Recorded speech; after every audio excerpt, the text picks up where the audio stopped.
record here. Start admitting everybody. We're good live on Facebook now. Hello, Facebook people.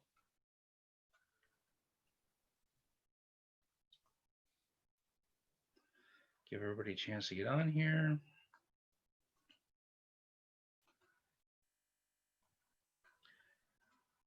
All right, and here we go. Welcome again to another Frightmare Before Christmas author event at a Freethinkers Corner, broadcasting live from, well, once again, my house. Today we have author Matt Bechtel. He has numerous collections and anthologies. His first collection, published collection, is Monochromes and Other Stories. Another one is called Wicked Haunted. He's also the editor of Dystopian States of America. And he's also the chairperson of the Camp Nikon conventions. For those of you who have joined us both on on Zoom, if you keep your video off and your mic off, that'll keep down confusion, but we may ask you to come up at some point. Use the chat box, please, for any questions or comments. I'll relay them to Matt, unless he has the chat up and he wants to answer them on his own. For those of you on Facebook Live, feel free to use the comment section and I'll relay your questions to Matt. Matt, thanks for joining us. It is my pleasure, Chris. Thank you so much for having me. It is great to be part of this series. Right. Go right ahead. Whatever you'd like to do. I think you wanted to read a...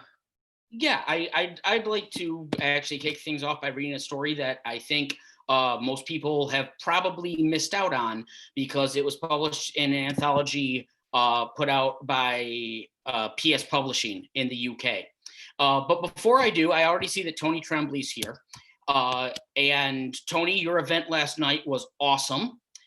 And I believe you name dropped Chris Golden 18 or 19 times in 90 minutes.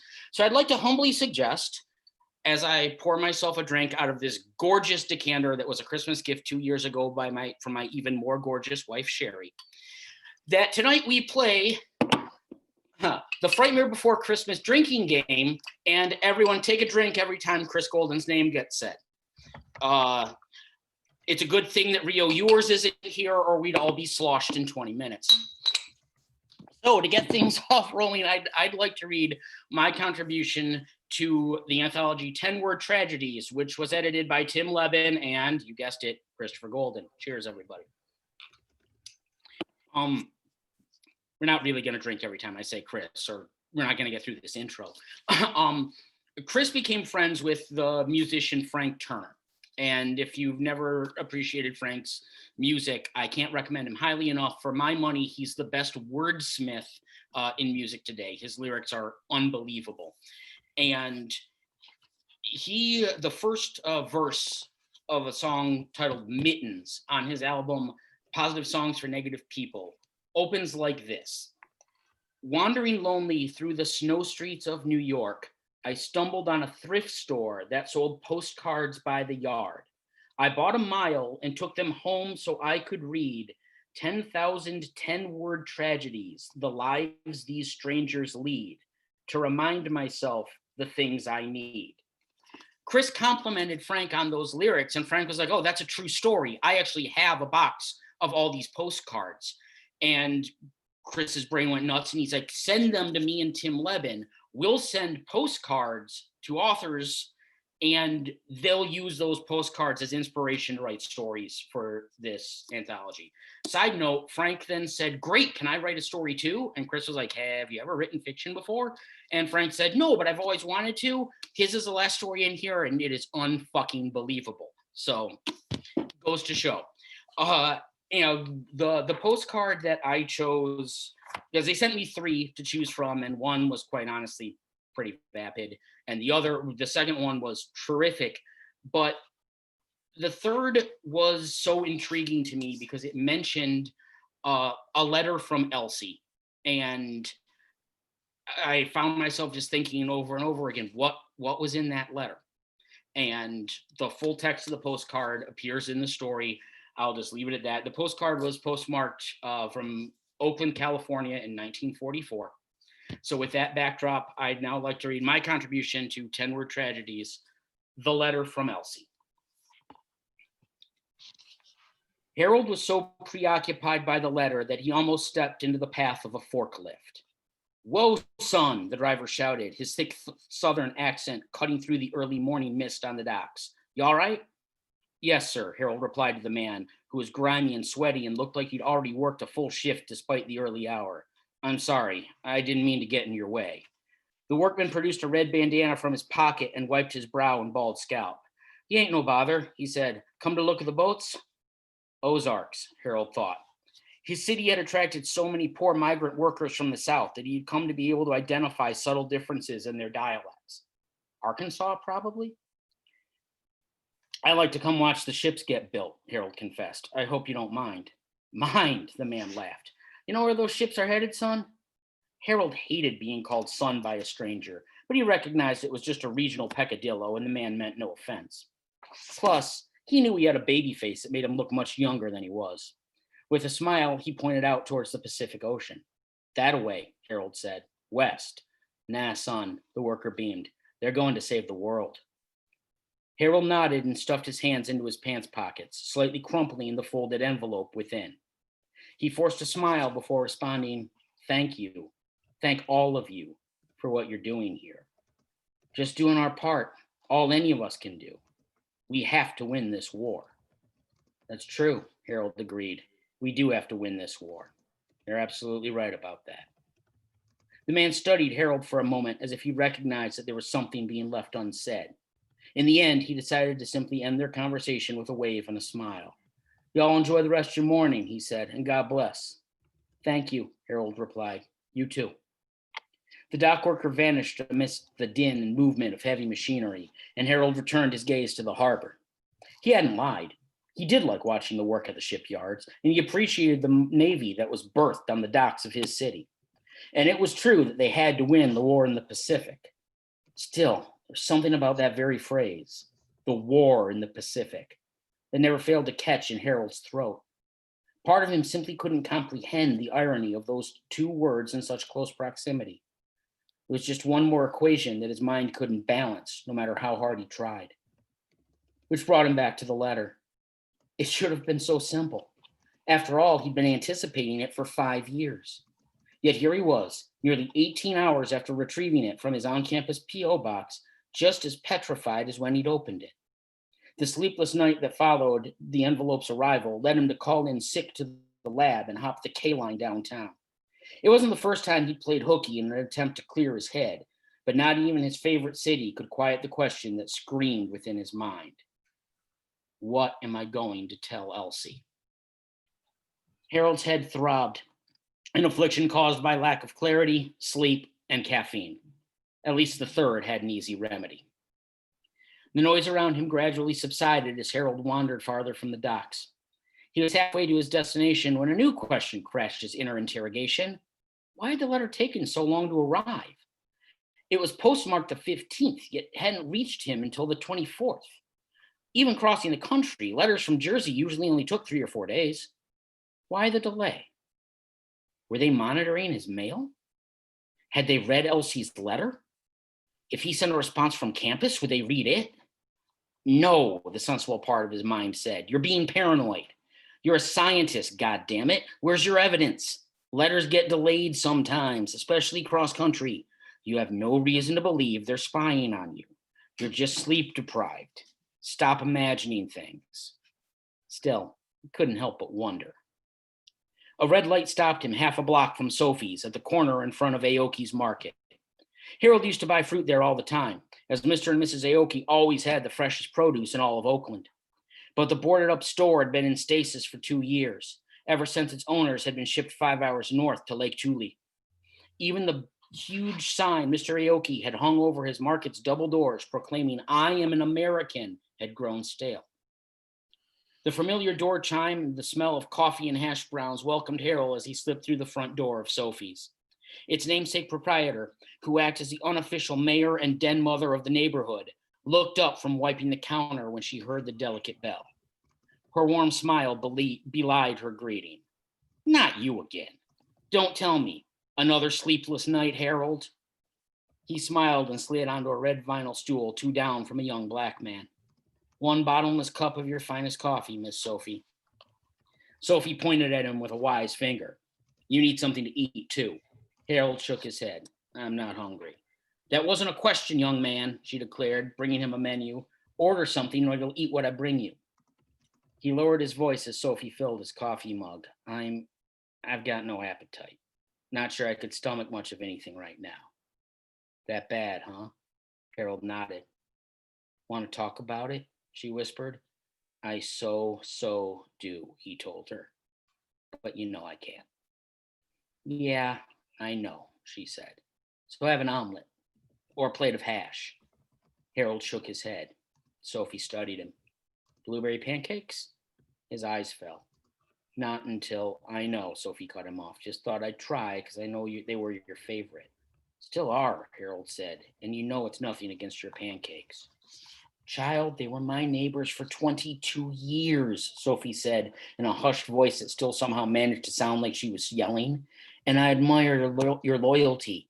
But not eating fruit or taking a bestseller off my menu ain't going to bring them home any sooner. Harold nodded and eyed the large cake plate under a glass dome. He pointed and asked, You baked those this morning? Sophie leaned across the counter and tousled his prematurely thinning sandy hair. You've been coming here 6 years and you actually got to ask if my corn muffins are fresh. One, please, he ordered, with butter. And I'll need cream and sugar, she finished for him, probably enough to rot your teeth. He grinned. Hey, you better know how I take my coffee after 6 years. Sophie slipped back to her kitchen to retrieve the cream and butter just as the doorbell chimed again. 4 dock workers, younger than the one Harold had spoken with earlier, but all at least a decade older than himself, filed through the front door, continuing their conversation from the walk from the pier. Alabama, Harold thought, just as their chattering voices stopped. Their sudden silence deadened the room like a dropped sledgehammer. Harold craned his neck to see the dock workers staring through him at the young man 2 stools down. And the young man had looked up from his scrambled eggs to return the favor. Ain't worth it, one of the workers finally said, slinking past the counter on his way towards a booth. As his compatriots followed, the third in line paused in front of the stool between Harold and the young black man, glowering over them both. Then he eyed Sophie, who had returned from the kitchen and was gathering menus to bring them. He took one look at her complexion and declared, God, shit like this makes me miss home. The young man bristled and Sophie's eyes grew wide and nervous. Before they could do or say anything, Harold rose from his stool. He removed his eyeglasses, wiped them on his shirt tails, and returned them to the bridge of his nose as he reached for his wallet. Gentlemen, he announced before the Southerners had sat down, let me buy your breakfast. The 4 dock workers stopped in their tracks.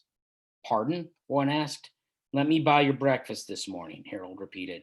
Call it a thank you for the work you're doing building ships for the Navy. He produced a $5 bill and their jaws dropped in unison. This should more than cover it, and you guys can split the change between yourselves. The workers looked to each other, a mixture of happy and confused and surprised. Well, the oldest declared as he reached for the money, this is, Harold snapped back his arm and held the bill towards the door. Elsewhere, he said. There's another diner a block and a half down across the street. If you reach the movie theater, you've gone 2 doors too far. Take the money and leave.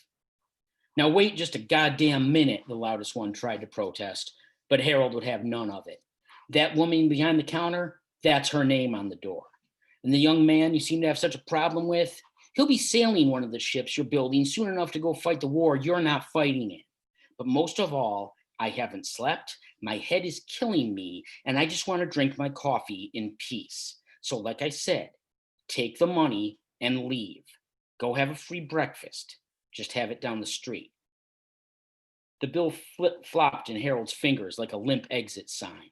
Slowly and with dagger eyes, the oldest of the group took a step towards Harold and snatched the money from his hand. Come on, boys, he said. The other 3 followed his lead, glaring at Harold as they headed for the door.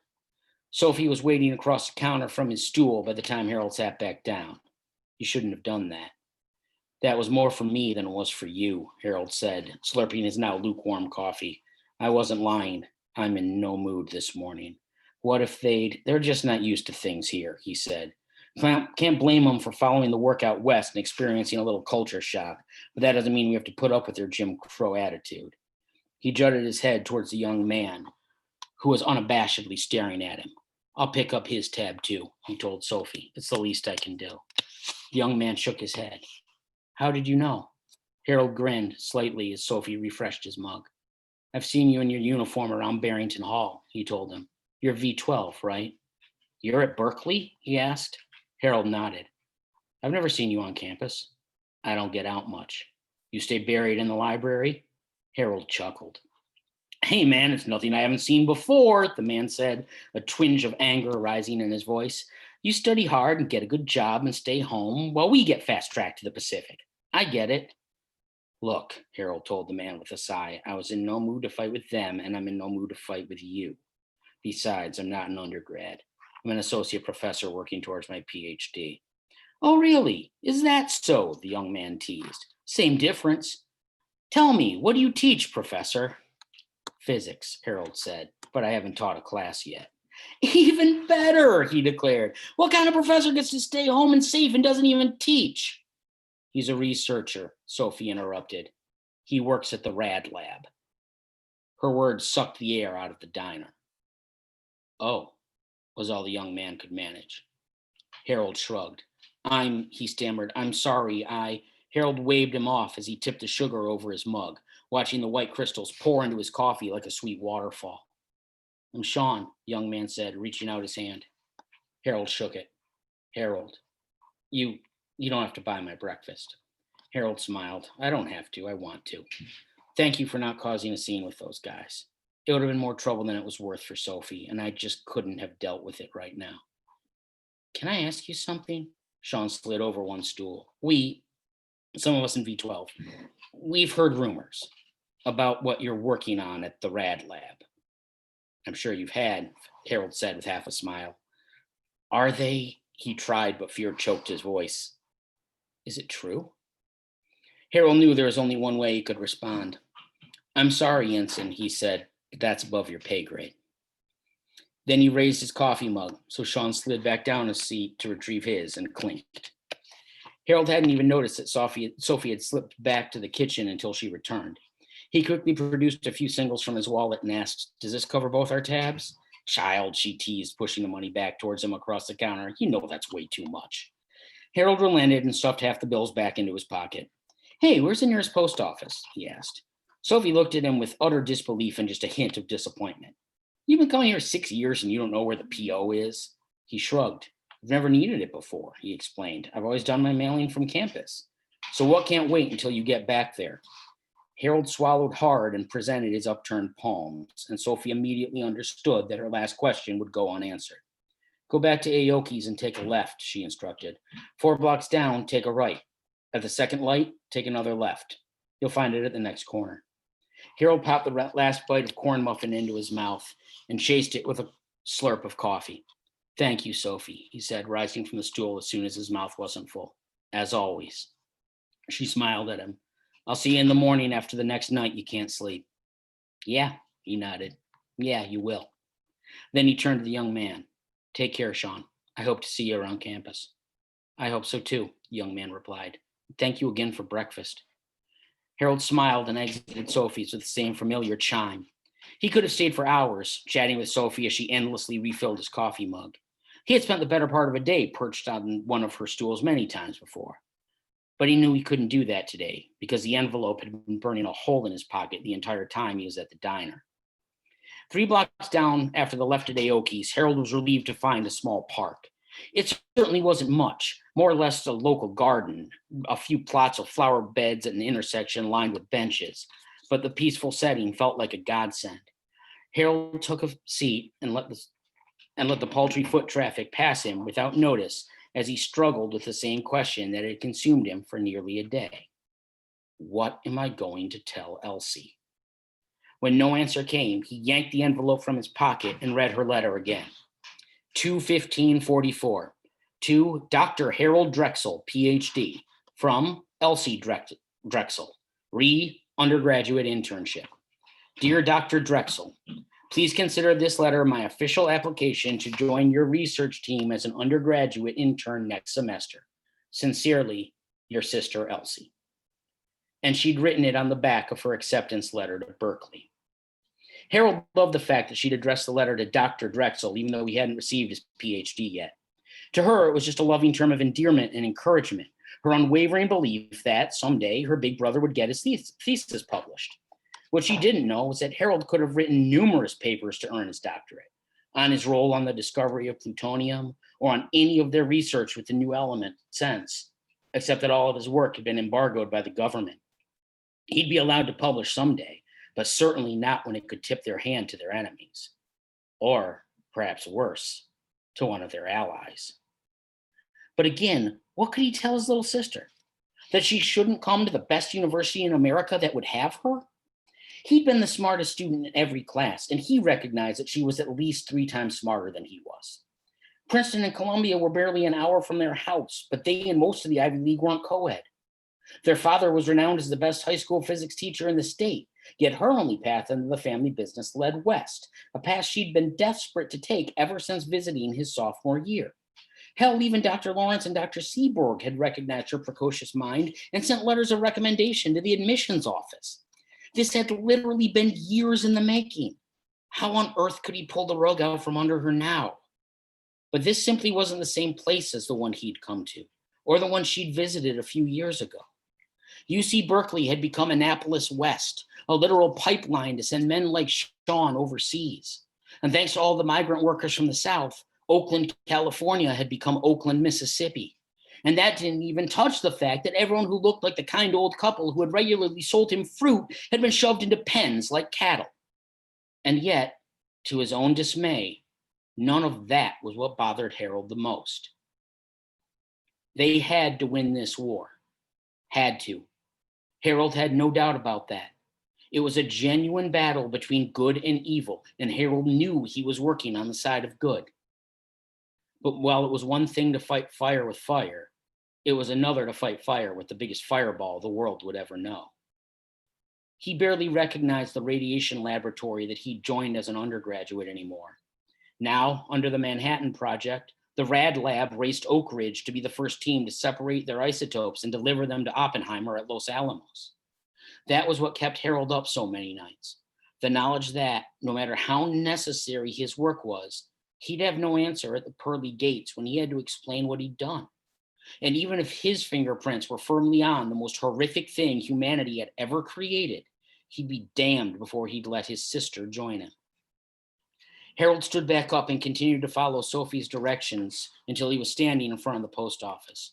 And while he still had no answer to the question that had been weighing on him like a millstone, the 5 and dime next door gave him one breath's respite when their display of local postcards in the front window caught his eye. There, staring at him through the glass, was a perfect photo of Campanile Tower on Berkeley's campus. Harold always felt that the 300-foot clock tower seemed to keep time for all those who wandered beneath it, like a peaceful guardian, even if he, himself, might have been cutting those minutes short. Harold slipped inside, snagged the postcard off the top rack of the display, and took it to the register. Even if he didn't know how he would write Elsie back, he knew that he should at least let his parents know that he'd received her letter. More importantly, he knew that mailing the postcard would force him to keep his word by the time the sun set into the ocean. "May I borrow a pen?" he asked once the transaction was complete. When the clerk obliged, he wrote an innocuous message to his parents. "Dear folks, just got a letter from Elsie today that I'm going to answer tonight. It took her letter a long time to get here this time. Love, Harry." Then he moved next door to the post office and dutifully waited in line for his turn at the counter. "Good morning," the mail clerk welcomed him. "How can I help you?" Resigned, he handed her the card. "I'd like to post this," Harold told her, "and I'll also need a sheet of stamps."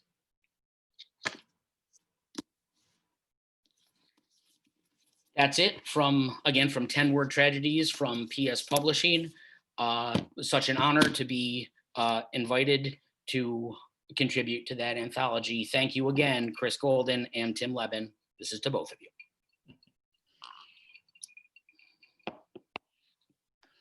That was really good. You have a wonderful speaking voice. You're a very good reader. On your website, there's a picture of you standing in front of a microphone, obviously reading something. Is it something that you naturally do? Do you do readings, or is it some other career? Career, no. Readings, yes, and I love doing them, but I did theater as a kid. Okay. And I've always been, the nice way to say it's a performer, the more honest way is a bit of a ham. But I I love the performance aspect of it. I know there are, memes that always say if you find reading boring, you're doing it wrong. And I I do enjoy the performance aspect of getting to read my own work. If nothing else, I've heard these words this way so many times between my ears. It's nice to get to share what I've heard with other people. Right, right. Do you I haven't asked this to too many people, too many authors, but there are some who are really good at reading their work. There's some who aren't. How do you think it's an important thing to really know how to read your work if you're up in front of people? If you're up in, it can't hurt. I'll put it that way. And there are writers who more than naturally come to it. The name Chet Williamson jumps to mind. If anyone has ever seen Chet perform his own work, it's a joy to get to watch. Now, I mean, Chet, literally, you can look him up on IMDb. He is an accomplished actor, done film, done stage work. It's just, he's outstanding to watch. I've seen other writers at events who literally do this through the wonder of Zoom. Like they just want to, you can tell they're so uncomfortable. They just want to get off stage. Everything's monotone. They don't emote. They're reading at like, a 45 record played at 3 times the speed. It's not everyone can be Chet Williamson, myself included. In fact, no one else can be Chet Williamson. I should say that. But if you're going to be presenting yourself and your work, I do think it's a good idea to enjoy yourself and try to get into it. If you will excuse me, I can hear from across the room. Please ask your next question. But I have one dog in my bedroom who wants out and one dog outside the bedroom who wants to switch. So let me do their shift Sure, switch, and sure. I'll be right back. All righty. Go on, go ahead, go on, switch. Come on. You want to come in? No, you want to come in? Okay.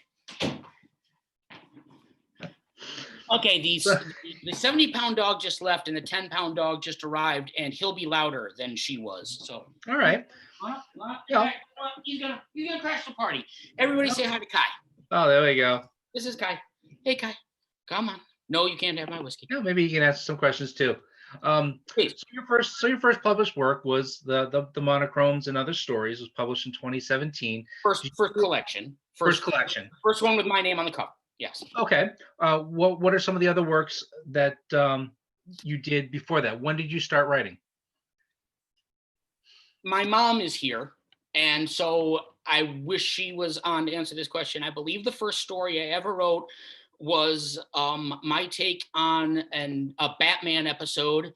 I believe it was called Batman and Robin and the Ruby Tubby, and I was 3 or 4 years old. But I do bring that up because I come from a family of writers, and anything creative was encouraged in my house, just wholeheartedly and full-throatedly. My parents were wonderful about that. So Mom, thank you. And so yeah, I remember, writing stories as a kid, and I just never stopped. As far as professionally, like going, the first story I ever had published was in fact in the Nikon 20 anthology in the year 2000. That was edited by my mentor, Bob Booth. And I recognize he gave me the chance and said, he said, I'm not just going to give you carte blanche, but if you write something and I think it's good enough, I'll include it in the anthology. And I wrote a story called The View from the Bottom which was a satirical retelling of my first Nikon experience. And there were a lot of inside or not so inside jokes of just having fun with other Nikoners and whatnot. And they say know your audience. Bob read it and loved it. He's like, oh yeah, I'm putting that in. So that was the first story that ever saw the light of day of mine. Did you always write? When did you decide to write and really focus on the genre that you are in? Well, when I pick a genre to focus on, I'll let you know. But Okay. but What? no, when I mean again, I'd say high school, college, as I was really like, okay, yeah, this is what I want to do. This is, and more than what I want to do, this is who I am. What do you most like to write? What genre do you kind of fit most of your work into? I'll say dark, fill in the blank. A lot of dark comedy, a lot of things that are kind of hey, McIlveen, shameless plug, twisted. I it's in the some of the, like, I don't think it's on the back cover, but some of the copy that was promotional copy written for Monochromes uses the tagline, some people just see the world differently. And I say that with pride, that I'm one of those people, and that I just some of I've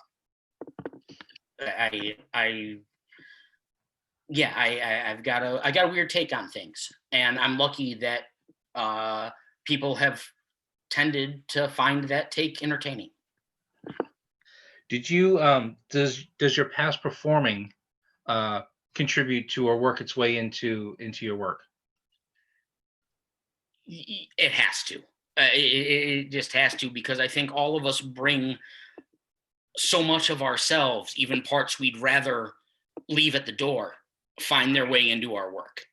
I will say, I've been complimented many times on my writing of dialogue, that I am able to write dialogue the way people speak sometimes. And I think that ties directly into what you're talking about, of the oral and auditory tradition of theater, and of, it's not just what you say, but how you say it. I find myself very much, I know this is not the question you asked, but I find myself writing by ear. Like, I will write a sentence and then I'll read it, and then I'll read it again, and then I'll read it again until I can hear what comes next.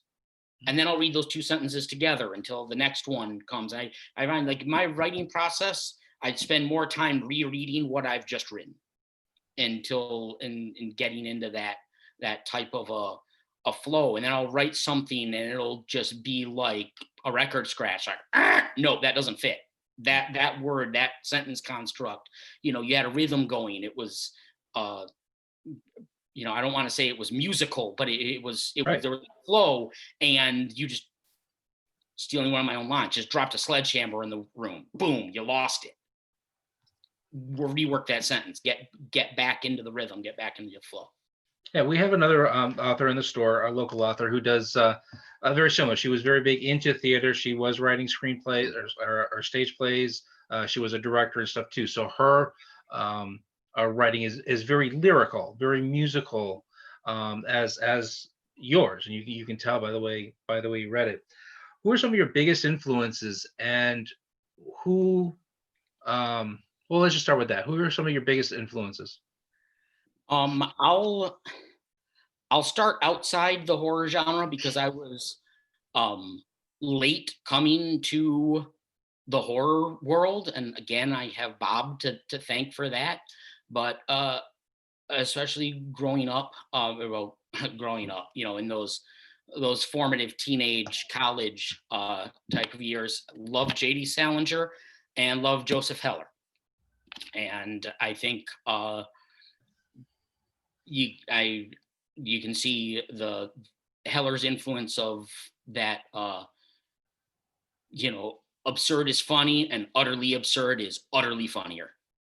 Just inside the horror genre, I have to point to the late great Charles L. Grant.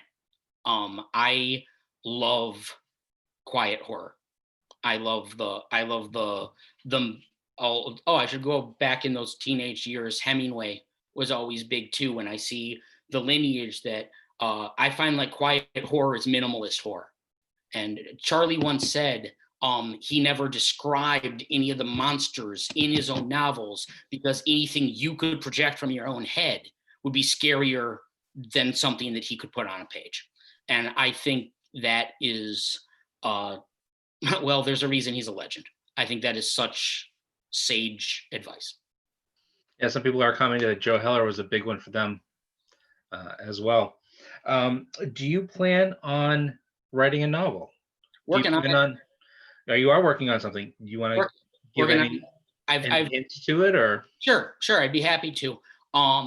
And I attended Monday's event with Gregory Bastianelli and last night's event with Tony Tremblay. So I know some of the questions that you may have set up in the queue here, and sorry to cut this off at the knees. I actually signed up for NaNoWriMo for the first time this year, and I was doing great. And then Election Day happened. And then after that, just the day job world, I had a double deadline week the next week. And so I failed NaNoWriMo horribly, but I had 3 great days of progress there. And and this going back to something you asked Tony last night. You asked about, have you ever expanded a short story into a novel? There was a call for an anthology that then unfortunately the anthology never happened, but it was a mix of crime and horror. And I conceived of and came up with a story that I was going to write as a short story and send to this anthology. But one line that had been kicking around my head, and in particular this main character that I had created for it, just wouldn't go away, wouldn't leave. And I realized, okay, that short story is actually the prologue to her story, which is a much longer tale. And my elevator pitch for it is it's a supernatural version of the Newman and Redford classic, The Sting. It's about demon hunters, but these demon hunters aren't Buffy the Vampire Slayer-esque going at demons with stakes and axes and swords. They're grifters, they're con artists, and you have to play the long con and trick and trap. And so basically the main character is, if this is giving away too much, anyone who's considering buying my novel, please don't not, because I'm about to say this. The one line that wouldn't leave me alone was from the prologue, is she alludes to, I used to work at this big company, but then figured, why make a bunch of rich old men even richer when I'm the one with the talent? And who she's talking about is the Vatican, that they were the ones who had this demon hunting team, and then she left and went out on her own. Well, they come back to her because they've got a job and a mark that they can't handle and they need her. And I will just leave it at that, because after that, like The Sting, it's an onion and I'm just peeling layers from there. I just lost my question. So you had mentioned that well, let me ask this first. Is there a timeline or a time that you're shooting for to have this book out, this novel out? No, because he was here and now I'm not seeing him on the screen. I hope you're still here, John McIlveen. I have not forgotten that I owe you still another collection of short stories, and that I have not forgotten about that. That was has been on the docket for a number of years. but was paused for quite some time as I worked on the anthology that you mentioned earlier that we're going to dedicate some time to. Yep. Coming up here, the Dystopian States of America. I paused from that. I got DSOA to the finish line. And then, pardon my language, the fucking world ended. It was literally like the anthology's out, pandemic. Yeah. So that's still not a good enough that's no excuse whatsoever for not having written as much as I should have and aim to have this year. It's not a good excuse, but it's an understandable one, I think. Well, your 3 days of NaNoWriMo writing is a lot better than my 3 minutes of it when I tried it last year. Hey, anytime there are more words on the page than when you sat down, it was a successful session. Right. So you mentioned that the way you write, I guess you would call it a pantser. I guess that's the term. Is that what you do? You write, then you read, you write, you read. You kind of go like that, or do you have an outline? Do you take notes and then kind of put them all together? And I've tried them all, and I'd say I'm okay. Our great friend Bracken McLeod would look at my process and say, "Dear God, you're entirely a pantser." But we've talked. I mean, Bracken will write 100-page outline to write his novel. That literally the novel is just, he's like, "Oh yeah, I'll write whole scenes in my outline, and then I'm just doing the connective tissue." I'm like, "That's not outlining, that's writing."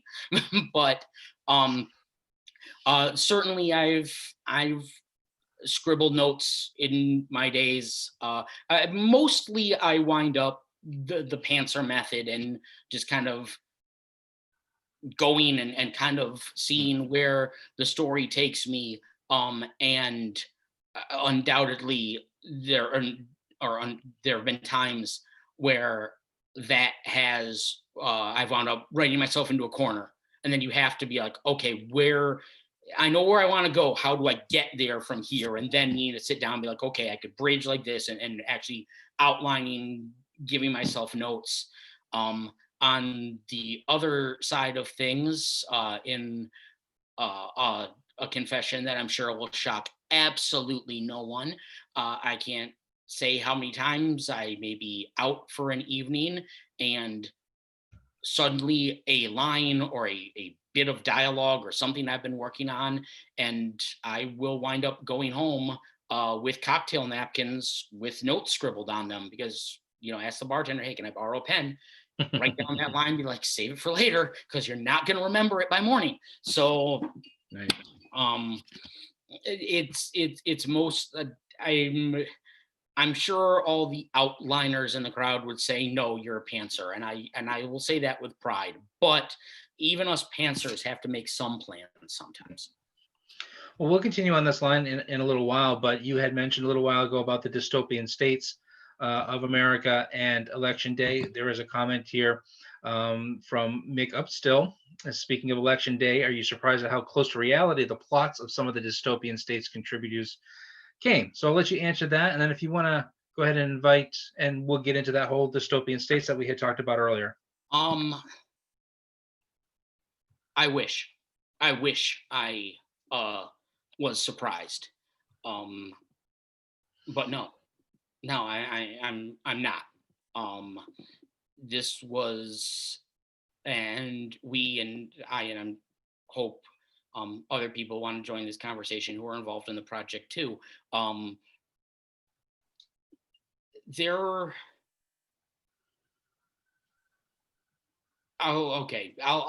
only speaking for myself.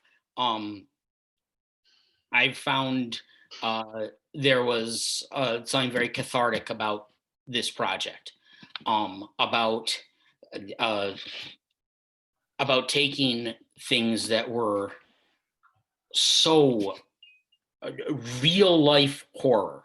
I mean, actually, you can't make this shit up type of horrific, and using it as a jumping off point for art, for stories, and but then also that next level of saying, but these are our warning flares of where we're headed. And we're going to use these stories that then were inspired from such a dark place to benefit the ACLU Foundation, to benefit such an essential and important cause that protects all of our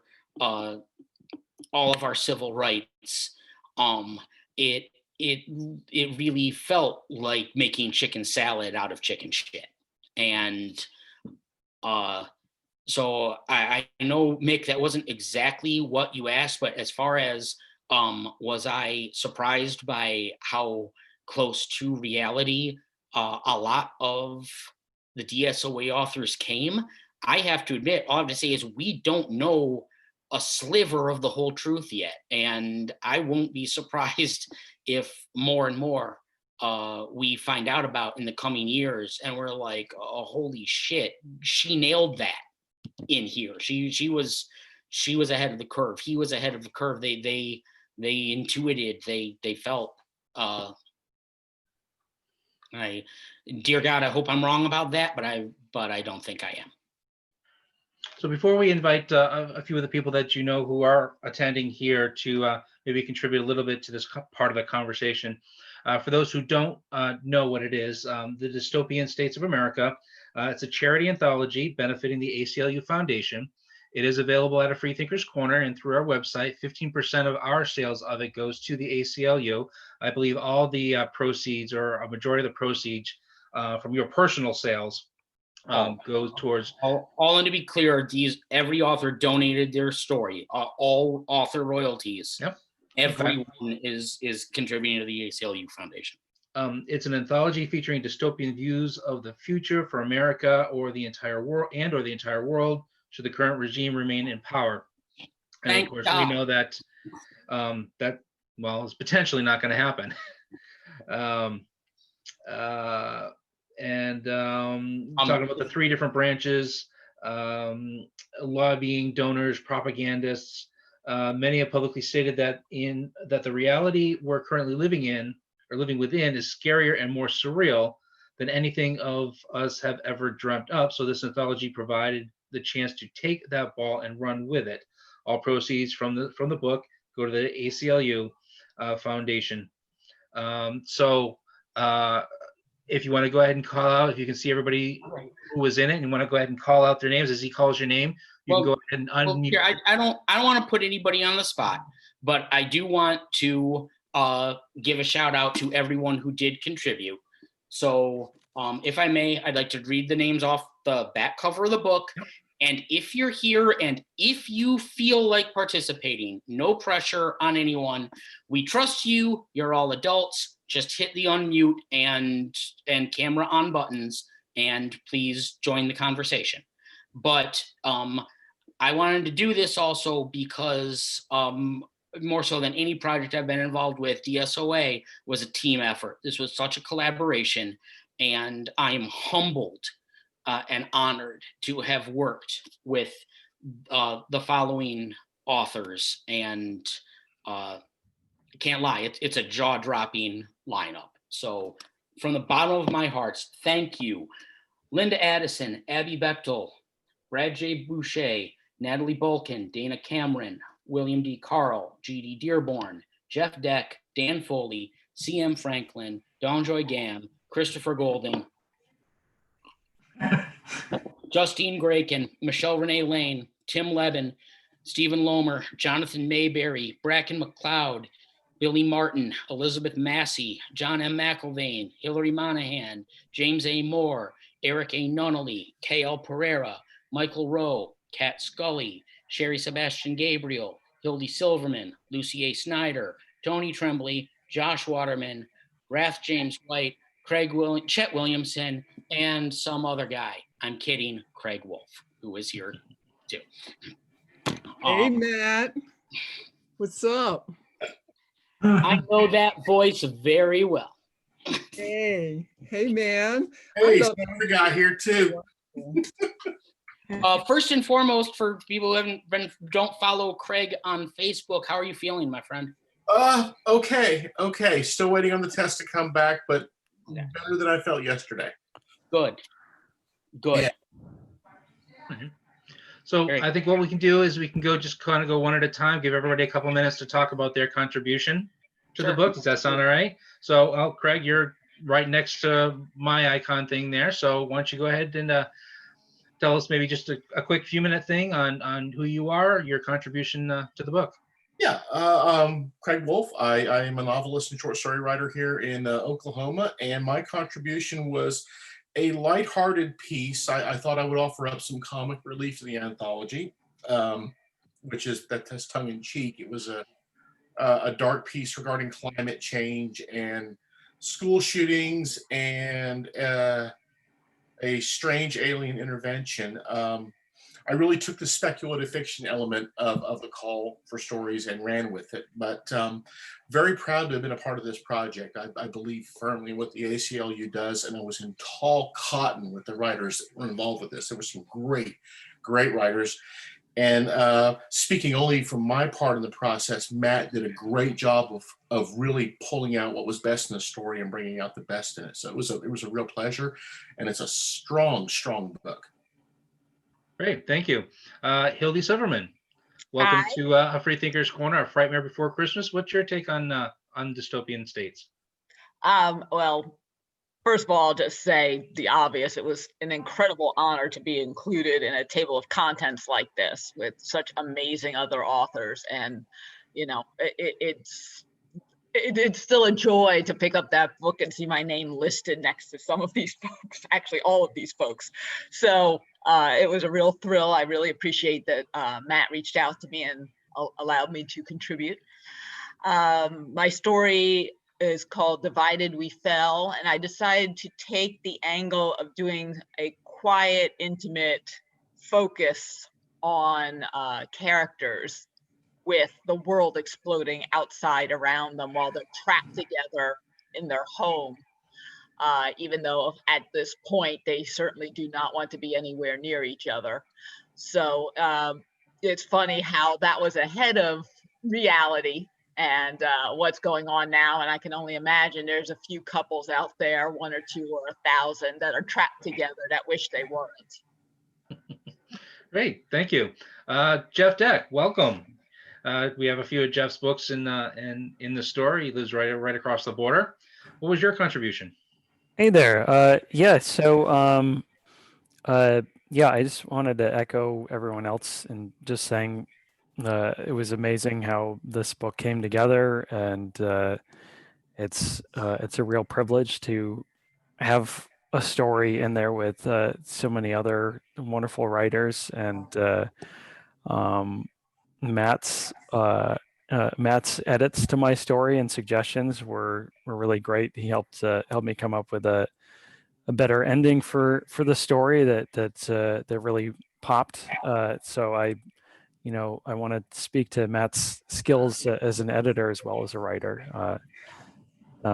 So my story was it's called Heart of Ice, capital ICE, and was about the agents of immigration and customs enforcement being kind of tasked with taking on these demons inside their bodies to help them sniff out undocumented people more efficiently. And it's kind of playing with this, playing in a sick way, I guess, with this like aliens versus demons dichotomy, because the unnamed president in the story keeps calling undocumented people aliens, and says that the only way he can fight them is with demons. And there's some satirical elements, some horrible stuff in there. Thankfully, we did not see demonic possession over the past 4 years, but since Trump has not yet left the White House, I really don't want to say anything for sure yet. Well, thank you. Tony Tremblay, he was our guest last night on our Frightmare series. Before you start, though, if you mention Christopher Golden's name, he sent me an email saying that if you mention his name tonight, that I have to start sending him what you call it, Oh, yes. My glass started Well, of off. course, we got a drink though, right? Because we mentioned his name. I had this much in the glass before the night, started. Now it's down to here. So we can't talk about Chris anymore. Oh shit. I love being a bad influence on everyone. You're doing a great job being a bad influence on everyone. I talked a lot last night. I don't have to talk a lot now, but I just We didn't touch on it though, so I completely forgot about it. My bad. Go ahead and if you wanted to mention what your contribution was. Well, it was funny because after we were done, Matt sent me an email and said, "Why didn't Chris even mention anthology? Because I'm so heartbroken." I said, "You got to give Chris a break. We'll be talking about it tomorrow." Yeah, look at it. But he was fine after that. I calmed him down. Thank you. Yep. So, no, my story is called Fake News. It's about a couple of journalists, 3 or 4 journalists that go on a cruise that the president has set up to essentially give interviews, one-on-one interviews with all these fancy journalists, top-notch journalists. But of course, the president being who he is, there's an ulterior motive in it, and things do not turn out anywhere near like these journalists think they're going to turn out, and it comes out very bad. But I do want to thank Matt for allowing me to be part of it. Did a great job. It's a wonderful idea, and what a great cause. So thank you, Matt, again for having me be part of it. Hey, thank you. Tomorrow night is Sheri Sebastian-Gabriel. She's joining us here as well. I believe she's Matt's wife. Would you like to say something about your contribution?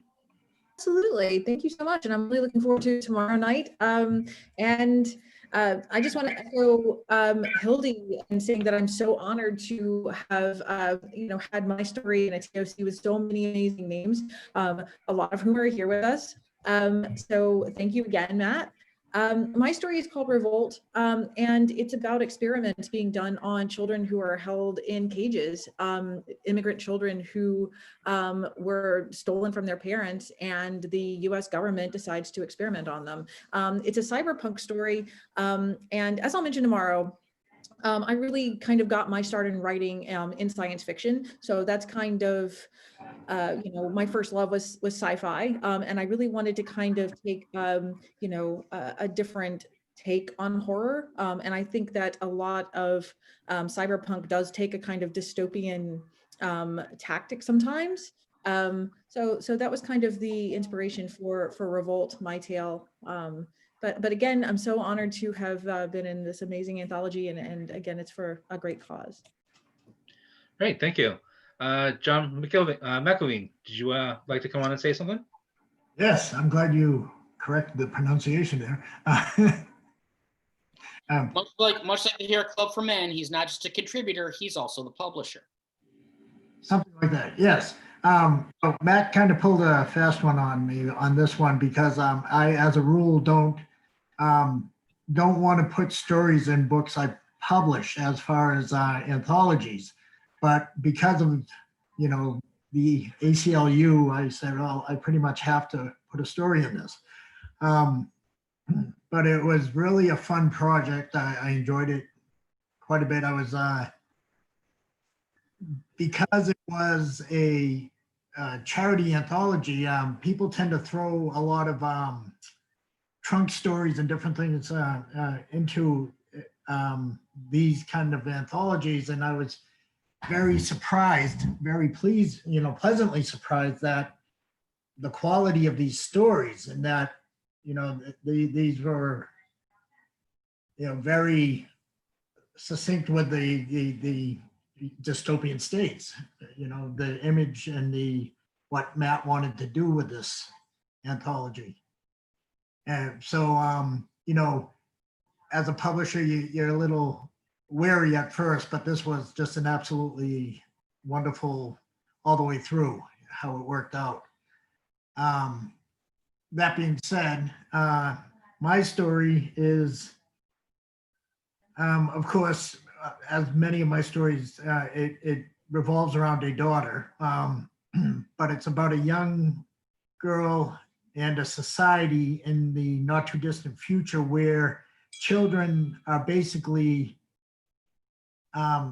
their youth, their innocence is extracted from them, and they are given a opportunity. The only opportunity really to improve is to become militant and to have a goal of becoming what they call front runners, where they actually protect people with carrying a gun. And so this young woman is learning to be, well, she's trying to get up to the grade of an F3, which is the highest level of a front runner. That was a good story. I didn't hear that. Oh, I forgot I'm on mic. I'm sorry. All right. It was a good story, John. Oh, thank you. Well, Good that you're anyways, complimenting him with the mic on. yes. So, and what also happens in here is that the bond between a parent and a child is pretty much severed, and they become more of that becomes militant as well, where the parents have become their leaders instead of their parents in military fashion. And you can see the innocence leaving in this young lady as sadly, I can't remember her age in this. I think she was 13. Yeah, and you can see as she's moving on, her innocence is leaving, and she, slowly merges into becoming, more focused on becoming the best soldier she can. So. Great, thank you. Linda Addison has joined us. She can't get the video working, but she is here. So Linda, tell us about your contribution. Yeah. Did you block the video? Oh, sorry. Well, I mean, I clicked it, but it says it says it can't start because the host has stopped it. All right, that's okay. I ain't gonna take that personal. Oh, well, I like your face. Give me just a second here. Let me find you. It's okay. There we go. And ask to start video. There you go. I was gonna say, welcome. Everybody knows what I look like. Hi, guys. Hey, Linda. Hey. So good to see you.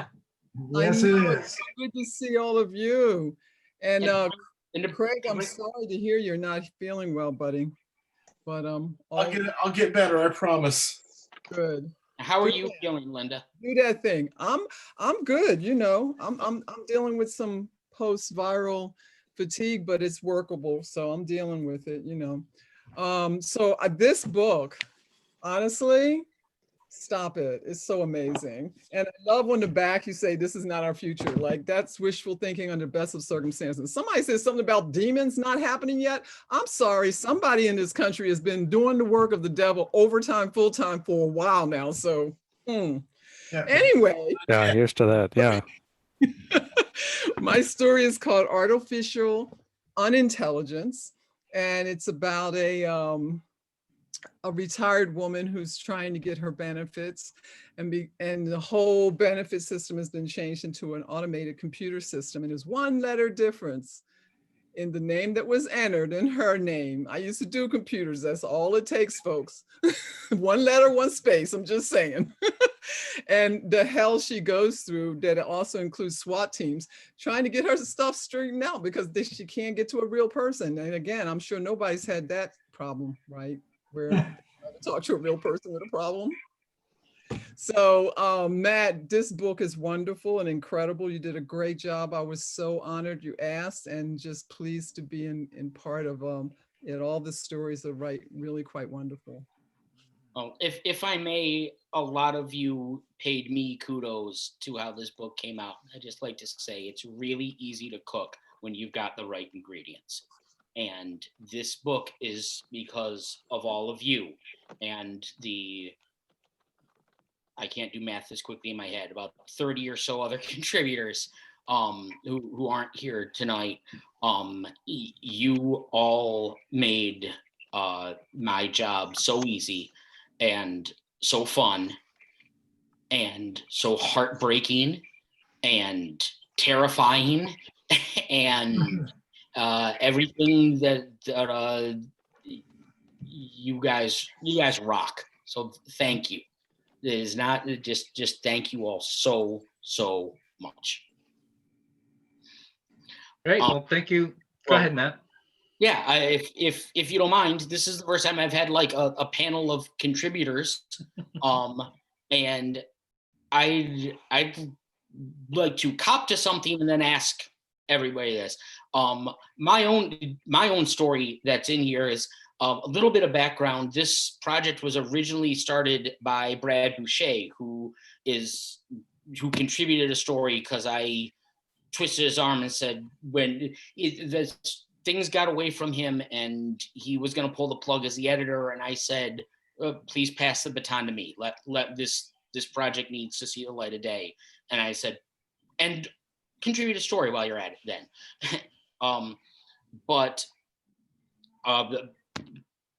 The story that I wrote, he originally accepted, was about a teacher in the not too distant future where all of the education system is now for profit and in this very just different world. And when she realizes that she has a student in her first grade class who is a gifted child, needs to be challenged, needs to be nurtured, essentially. The topic I wound up writing about was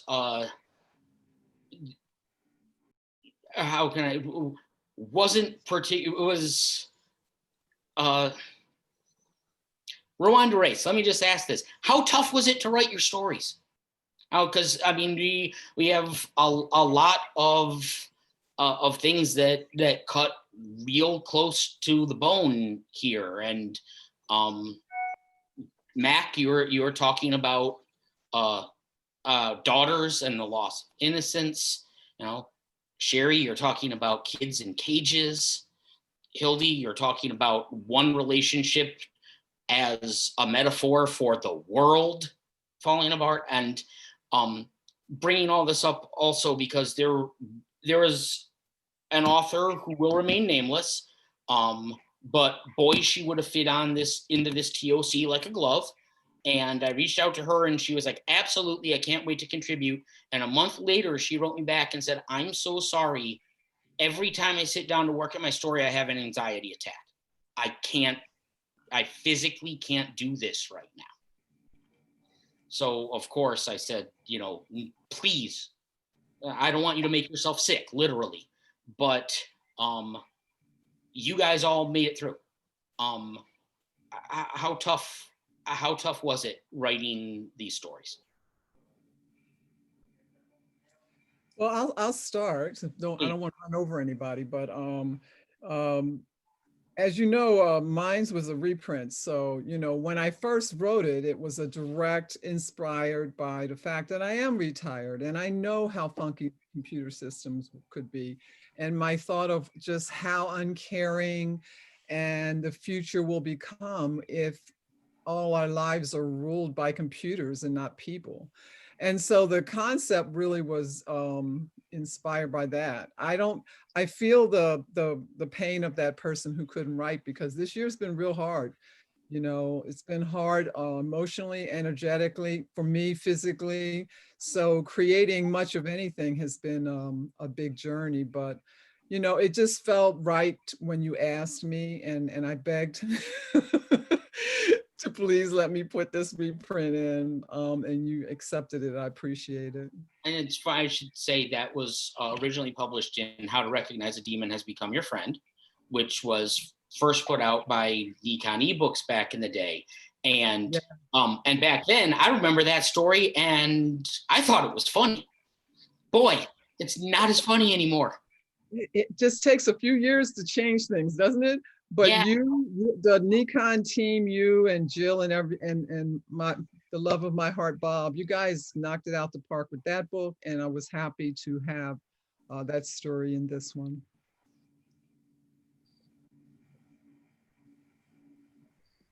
All right, well, I can jump in here. Easily. Yeah, I don't want to sound like a jerk here, but I wrote the story in 2 nights. But I find things so much easier to write when you're facing, when you're really facing the story you're writing. The world we're living in now is really disturbing. So I find it kind of easy to write something really disturbing because you don't have far to go to find the fodder.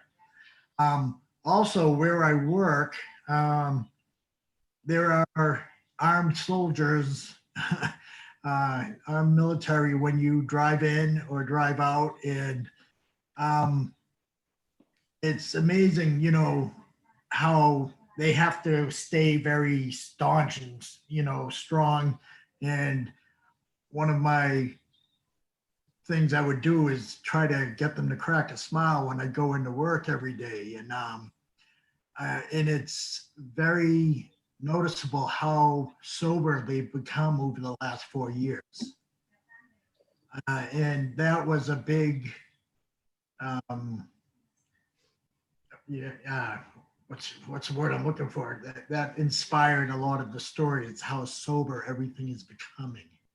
And so, it wasn't hard to write the story. It was hard emotionally. As a writer, it came out pretty quickly.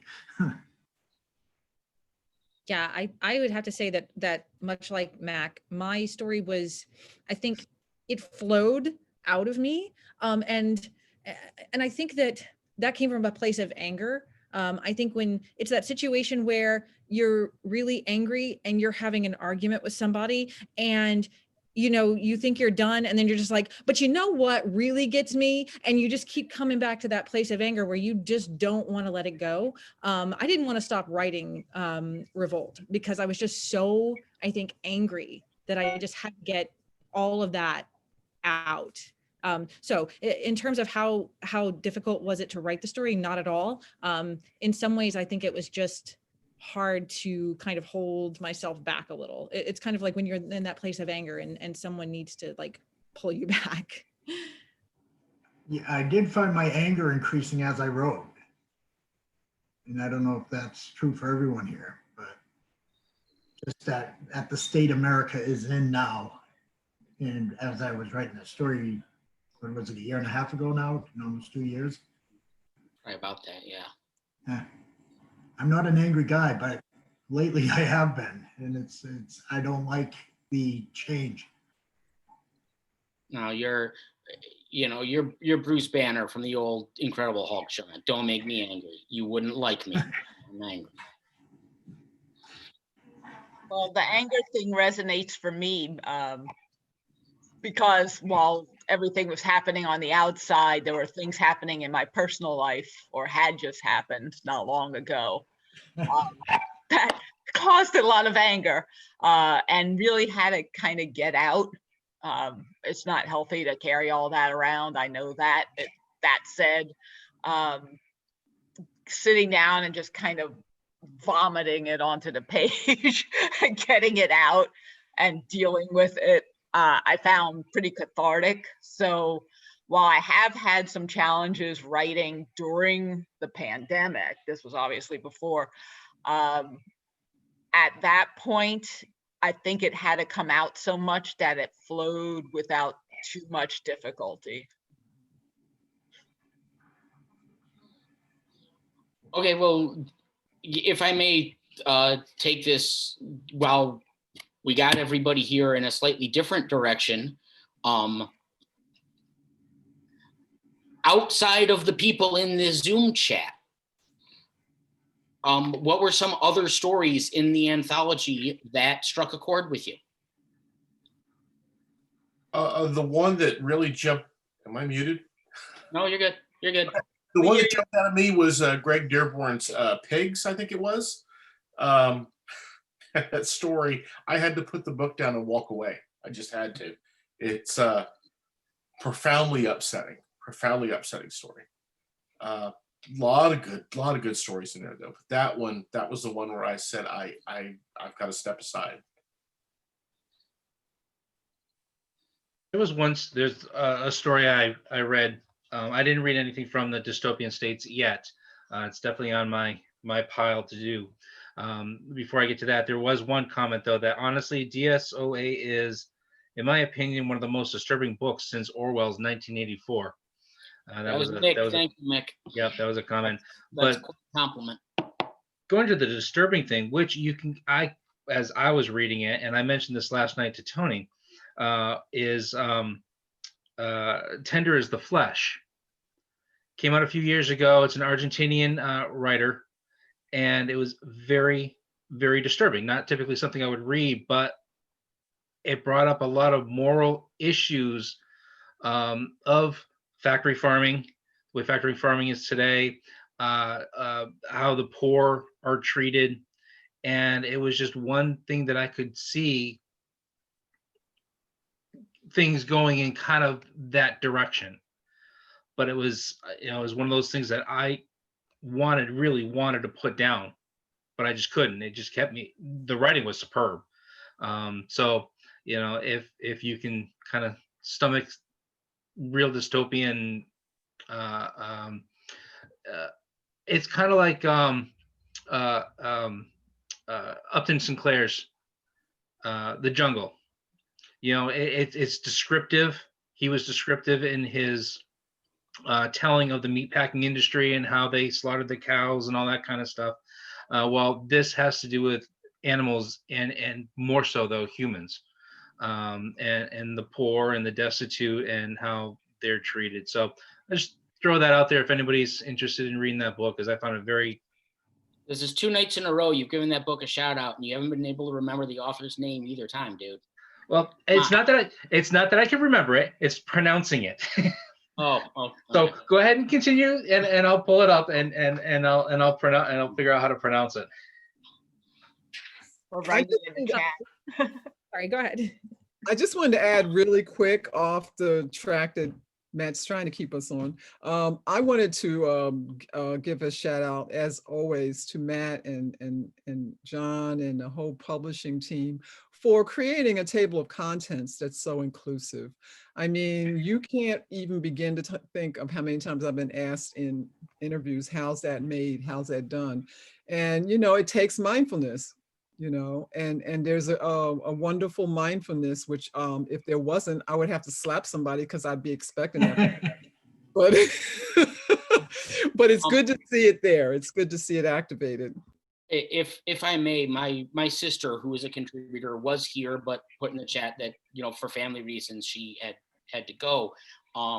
When we put the DSOA website up and the contributors page, and she looked at it and she immediately called me, and she's like, just seeing all these faces, seeing these different faces. So she's like, this is us. This is how we're going to win this battle, is all of us together like this. And it was part and parcel with I mean, thank you, and thank again all of you for this. It was very important to all of us that this book include all of our voices. Great. Well, thank you, Matt. Yeah, thank you everybody for your contribution to the book and to this. Is there anything else you wanted to add to it, or? Yeah, I would like to say thank you, Chris. Yeah, anyone final thoughts here you'd like to share on the anthology? And please don't ask me to do a sequel yet. Well, hopefully we won't have to. Right. Actually, Yeah, you know what? I just said that, and I had this line in my back pocket for like a week and almost forgot to say it. So all I say is yes, election night went, thank God, the way or election week, I should say, went the way I was hoping it would go. 81 million of us stood up in one voice and Yep. told the regime to burn crops. But 74 million people in this country voted for an autocrat. Mhm. This work is not done. No. And I think if you take democracy for granted, it can be taken from you. So please, if this book is not your cup of tea, that's fine. But contribute to the ACLU. Get involved at a grassroots level. Don't get lulled into a sense of autopilot that things are just as they are and they're never going to change, because that's when things can get really dangerous. And we need to stay vigilant. Yeah, I'll just throw in that one of the reasons beyond the incredible table of contents that I was so pleased to be a part of this was that the money was going to the ACLU. As you know, someone who's been fairly active in the freethinker atheist community and fighting for people's civil rights, it was just really nice to be able to contribute in some other tangible way, anything possible, because they do such incredible work. Great. All right. Thank you, everybody. And so we'll continue with the interview with Matt. If you want to go ahead and mute all your things, just so that things don't get talked over. But before we continue, though, the book is by Agustina Maria Basterica. It was originally published in 2017. So back to back to me to close, because I had one more very short story that I wanted to end with, and I wanted to personally dedicate it to a dear friend who apparently couldn't make it tonight. So I hope she watches the recording on Facebook Live, because Melissa Sherlin, this is for you. And I know I speak for all of us in this community. You are more than a friend, you are family, and we love you. And I'd just like to read the short story from Monochromes, Before Parachutes, and say, Melissa, this is for you tonight. Should have gotten a bookmark, sorry.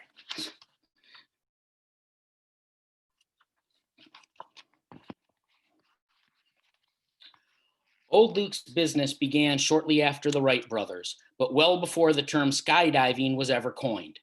The first year or so were lean, so lean that Luke still crop dusted in his spare time and rented out the extra space in his hangar for storage. Then came Jake. After Jake, Luke's fortune was set.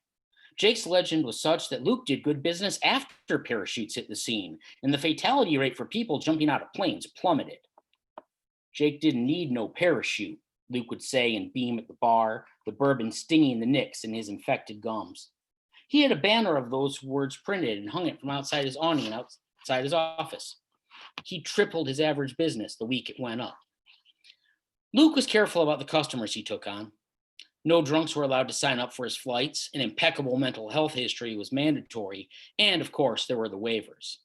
Unlike you, Luke would joke as a passenger signed on, I have to have a safety net. When a customer didn't laugh, Luke knew he would probably back out. This isn't to say old Luke was a stickler. In fact, he made all the allowances he could for his customers in good faith. He'd schedule their flights for whatever time they desired to jump, be it sunrise, sunset, high noon, or dead of night. He'd let his customers bring friends to keep them company. Once a man brought a reverend to administer last rites. Another time a man brought a hooker.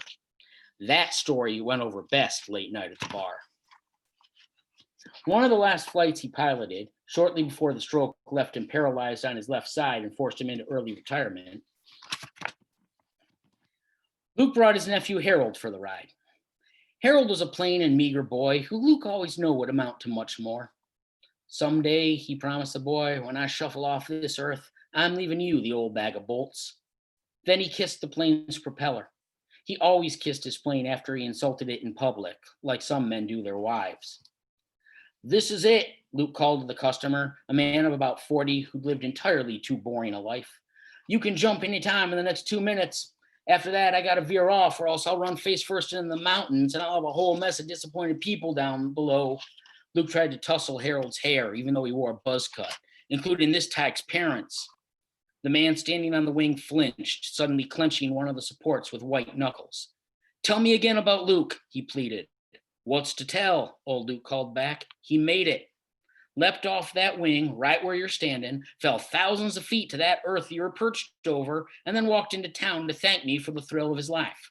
You've seen the picture of us afterwards, right? The man nodded. It was the greatest day of my life, and I can't even begin to imagine how Jake felt, excuse me. Luke looked back and winked at him. Harold turned to study the altimeter, and when the boy looked back, the man was gone. Another satisfied customer, Luke bragged, patting his nephew on the knee. I tell you, boy, there's nothing like servicing the people and knowing you've done a job well. Harold swallowed hard. Don't you ever feel bad, Uncle Luke? Luke produced his hip flask and took a swig, a tradition upon making a drop. What for? He asked. For killing all those people. Luke turned to face his nephew. Harold, he said with the solemnity of death in his voice, I ain't killing nobody. Life kills enough people as is. Me? I'm just giving them one hell of a ride out. But you know they're going to die, Harold stammered. Old Luke grinned with whatever teeth he had left. Not necessarily, my boy, not necessarily. Oh, come on, Uncle Luke, Harold scoffed. I'm a little old to believe in Jake. Everyone knows that picture was taken before he jumped. Luke raised an eyebrow. Oh, really? Just who fed you that whopper? All the guys at school. They say you're nothing but a carnival barker with a plane. Luke skimmed the clouds with his plane's belly. Do you believe him? He asked. Harold looked at his feet. I don't want to. Why don't you want to? Harold grinned. Because I do believe in you. Luke's smile overtook his entire chin. That's what I like to hear, my boy. That's what I like to hear. So could you tell me again about Jake? Harold asked. Not too much to tell, Luke said. He always loved the mystery that surrounded the legend. He was an average man. Not too tall, not too short, not too skinny or fat. He never gave a reason for signing up. Call me a romantic, but personally, I like to think he had a broken heart. He was a quiet guy, never said much to me one way or another. It was just me and him on that daybreak flight. When the time came, he thanked me, stepped out on the wing, and jumped. I've heard people say he landed in a lake, Harold interrupted. He could have. Or that trees broke his fall. Could have. Harold studied his uncle. You don't wonder? Luke shook his head vigorously. Not in the least. So what happened when he came back? Harold loved the end of this story. Well, you see, Luke fired up his showmanship charm. That's the darndest part of the whole shindig. I was sitting at the saloon 10 nights later, partaking of a fine cocktail, when Jake walks through the front door. The whole place goes dead. Silent. Quiet as a deaf mouse. Luke drew his words out in a dramatic, hushed voice. Everybody knows this was my last customer come walking back after I dropped him off at the pearly gates. I shot off my stool, but I just stood there, staring, just like everybody else in the joint. Jake walks up to me, not looking at anyone else, and shakes my hand. That's when that barkeep snapped the famous photograph of the two of us. What'd he say, Uncle Luke? He said, thank you. Luke's voice trailed off in reverence. He said, thank you, old Luke. You were right. It was the greatest thrill of my life. Then he turned back around and walked out. The two sat in the glow of Jake's legend for a long while. And no one's seen him since, huh? Harold confirmed. Not a pair of eyes I've met. Where do you think he went? Luke smiled and slurped from his flask. Call me a romantic, he said, but I like to think he went back and mended that broken heart of his. Lived happily, happily ever after. And you really don't care how he did it? Harold asked. I never said that, old Luke pointed out. I said I never wondered. It took a second for it to sink into Harold. You know how he did it, he yelled. Luke smiled at his nephew. Of course I do. He nodded, letting the boy in on his best guarded secret. I've always known. How'd he do it? You really want to know? The old pilot teased. Of course I do, Harold begged. Everyone wants to know how Jake did it. The thing is, I always knew. I knew long before I ever met Jake, and long, long before Jake ever became a legend. It was why I started my business in the first place. Uncle Luke, just tell me, Harold pleaded. Old Luke smiled like a bear trap as he finally let someone in on his great secret. The thing is, he explained, a person can survive anything. If I may, I'd like to thank everyone here tonight. Chris, I imagine you want to too? Yep. If I may also just shamelessly pimp myself out, and John McIlveen can act as a reference here. On my website, matt-bechtel.com, you can also find a portfolio page. I still do graphic design, websites, freelance copywriting, essential creative hired gun. Anyone interested in or in need of any of such talents, please, please, please contact me. I'm always looking for more work. Matt is he does the Haverhill House website as well. So you can get a good look at his work there. He's done my website also. Maybe I'll have to hire you to do my website because that's a pain in the neck. There you go. But Should have just asked before we went live, but. Thank you very much. That was a great ending. Thank you. This Matt's books, of course, are available through his website. They're also available through bookshop.org. We highly encourage everybody to use that. They support local bookstores. Buy everything purchased through them. Goes into a small portion, goes into a small pot for all the bookshops that are affiliated with them. If you use our particular link to them or another bookstore close to you, they have a link to them. A bigger chunk of that purchase goes directly to that bookstore. So it's a competitor to that shall not be named. But they support, I'll say it, they support us, Amazon doesn't. So, and of course, Dystopian States is available through our website and in store as well. Tomorrow night, Sheri Sebastian-Gabriel, go ahead. Yeah, thank you. You took the words right out of my mouth. Here's Spirits. It's sitting on the upstairs desk next to me this whole time because I know she was doing a test read earlier today. Everybody here, I expect to see you there tomorrow night. She is not just the best writer, but the best person I know. And I don't even want to think of who I'd be or where I'd be without you, my love. Thank you so much. Everybody else, thank you. But my beloved, I do not have the words. I never will, but I'll spend the rest of my life looking for them. I love you. Very nice. Very nice. Yep. Thank you again. And we'll see you again, hopefully, everybody, 7 o'clock tomorrow night. See you tomorrow night, gang.